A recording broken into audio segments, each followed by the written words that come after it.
जी जी मानवी बोलिए। जी, मुझे लगता है कि बेटी बचाओ बेटी पढ़ाओ को हटा करके इनको कर देना चाहिए बेटों को पढ़ाओ और बेटों को कहीं ना कहीं संस्कारी बनाओ। शायद वो उनको थोड़ा सा, जो लड़के हैं जो ये गंदी सोच के हैं और जिनको संस्कार अच्छे नहीं मिलते हैं, तो शायद ये थोड़ा सा बेटर हो जाएगा। दूसरी बात मैं बोलना चाहती हूँ कि आज हम महिला सुरक्षा की बात कर रहे हैं, पर बड़ा दुख होता है कि इनको महिला की जो सुरक्षा है और महिला को जो दर्द है वो राज्य को देख करके ही होता है। क्यों इनको महिलाओं का सिर्फ दर्द कोलकाता से कर्नाटका की महिलाएं पे जो अत्याचार होता है या ऐसा कोई केस होता है इनको दर्द होता है? क्यों नहीं इनको दर्द होता है उस वक्त जब उज्जैन में जो ये अभी वीडियो बनी है उसके लिए नहीं कोई भी एक महिला जो ये सत्ता पक्ष को जो ये सपोर्ट करने के लिए बैठी है उनके लिए दर्द नहीं दिख रहा है, उनके लिए कुछ नहीं बोला। कोलकाता और मणिपुर की जो ये महिलाएं हैं, अगर वहां पे कुछ हो जाता है, अगर उज्जैन से लेके मणिपुर में कुछ हो जाता है तो ये मुंह पे इनके दही जम जाता है, कुछ भी नहीं बोलते। दुख मुझे ये होता है। यहाँ पे आज ये बात कर रही हैं फास्ट ट्रैक कोर्ट की, लेकिन फास्ट ट्रैक कोर्ट बनाने हैं इन्होंने ही तो बनाना नहीं है। कितने फास्ट ट्रैक कोर्ट बनाए? एक मिनट, मैं बीच में किसी के नहीं बोली, कोई नहीं बोलेगा आपके बीच में बनाए। फिर कितने महिला थाने हैं और कितने महिला थाने इन्होंने बनाए?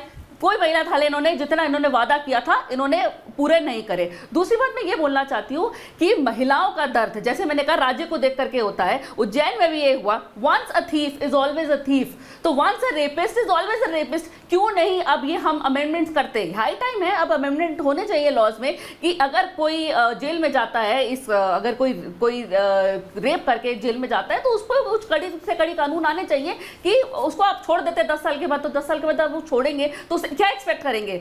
एक रेपिस्ट, एक थीफ, जैसे वंस थीफ ऑलवेज थीफ, एक रेपिस्ट 10 साल के बाद जब बाहर निकलता है तो वो रेप के लिए ही, रेप की मेंटालिटी ही उसकी होएगी, वो एक महिला को सम्मान नहीं करेगा। और आखिरी बात मैं ये बोलना चाहती हूँ कि ये यहाँ पे ये तेरा रेप है मेरा रेप, ये क्यों हो रहा है? ये इसलिए हो रहा है क्योंकि यूपी में चिन्मयानंद का जो केस था वो वापस ले लेते हैं आप, ब्रिजभूषण को आप वो दे देते हैं, प्रोटेक्शन दे देते हैं, पॉलिटिकल प्रोटेक्शन दे देते हैं। क्यों नहीं? आप हमेशा इधर से उधर पॉइंट क्यों करते हैं? आप एक महिला के लिए क्यों नहीं सुरक्षा की बात करते? तो इसीलिए आज भी बैठ करके भी डिबेट कर रहे हैं। आप महिला की सुरक्षा ऑल ओवर करिए ना, राज्य को देख करके महिलाओं का दर्द मत करिए। मानवी जी, और ये बात नेहा जी से बेहतर कौन आपको बता पाएगा कि लड़के हैं, गलती हो जाती है।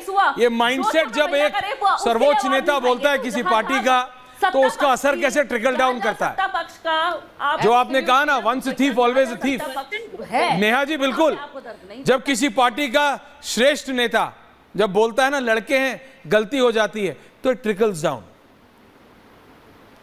वो पार्टी के संस्कार है, लड़के हैं गलती हो जाती है, once thief always a thief. Manvi ji ने जो भी बोला सोचेगा। चारू जी आ रहा हूं। मेरी आवाज आपको मिल रही है? हाँ नेहा जी प्लीज बोलिए मैम। ऐश्वर्या जी, बड़ा दुख होता है मुझे जब कभी कभी मैं पत्रकारों को इस रूप में देखती हूँ। अच्छा, कि कितने आराम से पक्षपातपूर्ण बात। क्यों मैंने कुछ गलत कहा? आप ये नहीं बोला गया था। मैंने क्या गलत कहा प्लीज बताइए। बात कर रहे हैं, वो स्टेटमेंट आपने शायद पूरा सुना भी नहीं। अच्छा बोलिए। जिस स्टेटमेंट की आप बात करें, अच्छा। लेकिन आपने एक बार भी उस स्टेटमेंट की चर्चा नहीं की कि कैसे हमारे देश के प्रधानमंत्री मंच से, बड़े बड़े मंचों से खड़े होकर बोलते हैं वाह वाह आपने 50 करोड़ की गर्लफ्रेंड देखी है क्या? जब इस देश के प्रधानमंत्री सुपनका जैसे शब्दों का प्रयोग करते हैं, जब इस देश के प्रधानमंत्री दीदी वो दीदी कह करके मुख्यमंत्री को अपमानित करने का प्रयास करते हैं, जब इस देश में कई सारे ऐसे भारतीय जनता पार्टी के तमाम नेता हैं जो महिलाओं पे कपड़ों को लेकर के आपत्तिजनक टिप्पणियां करते हैं। दीदी बोलना कब से अपमानित करना हो गया भाई? पार्टी को बचा लिया। दीदी बोलना, किसी को दीदी बोलना कहाँ से? एक एक करके थैंक यू। मुझे समझ में नहीं आया ऐश्वर्या जी। एक एक करके ममता लगाइए ना आप। हम भी नया चाहते हैं, हम नहीं कह रहे तेरा रेप मेरा रेप मत करिए। आप पूछिए ये सारे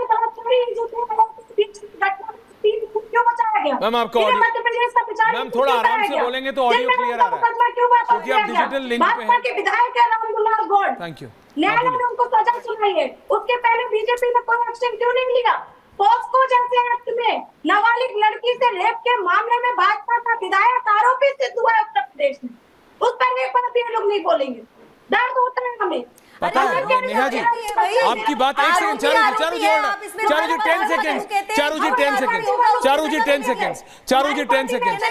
10 सेकंड्स में Neha Yadav please. Thank you Charu ji, I will come to you, relax.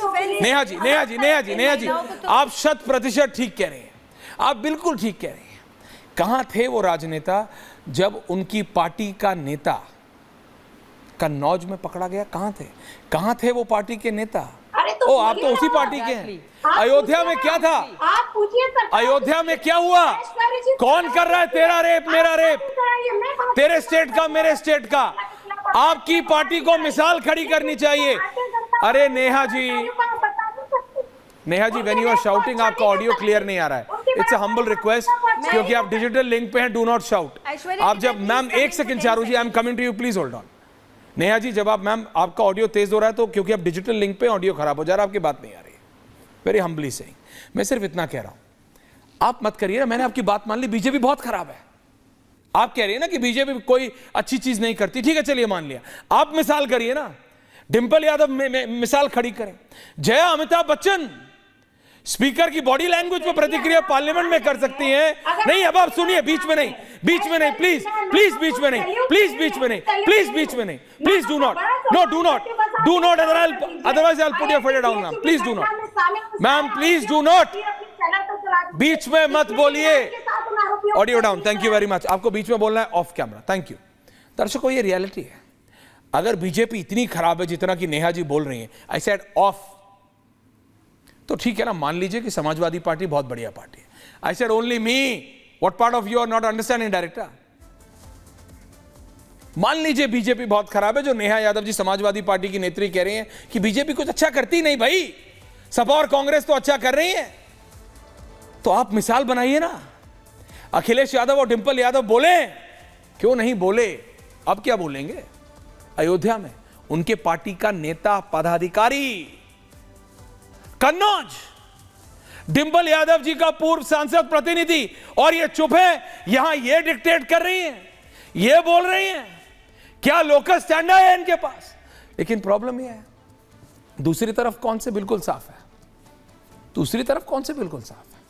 तो निर्णय आपको लेना है। ये कई बार लगता है एक तरफ कुआं है दूसरी तरफ खाई है, करे तो करे क्या? प्रियंका राणा जी, करें तो करे क्या? प्रियंका राणा जी, प्रियंका भारती जी, प्रियंका राणा जी भी हैं जी। और ऐश्वर्या, स्कूल से लेकर के कॉलेज तक मुझे बताइए कहाँ महिलाएं सुरक्षित हैं और किस प्रदेश के अंदर सुरक्षित हैं? अभी बहुत बड़े बड़े भाषण दिए गए, और जितने भी आपके यहाँ पर प्रवक्ता बैठे हुए हैं पार्टी से, मुझे ये बताइए कि जब भी उनकी पार्टी का नाम आता है तो मौन हो जाते हैं, लेकिन जब दूसरा एलिगेशन लगाता है तो वो बढ़ चढ़ करके फिर एक दूसरे पे आरोप लगाना शुरू कर देते हैं। अभी बीजेपी से पूछिएगा तो बीजेपी दूसरी पार्टियों पे आरोप लगाएगी, और जो अगर कांग्रेस या बाकी जो पार्टी के नेता हैं वो दूसरी पार्टी पर। सब एक से एक जितने भी नेता हैं वो मुझे लगता है दानव बन चुके हैं, और जो आप भेड़िए की फोटो दिखा रहे हैं, शायद उनके अंदर ये भेड़िया आ चुका है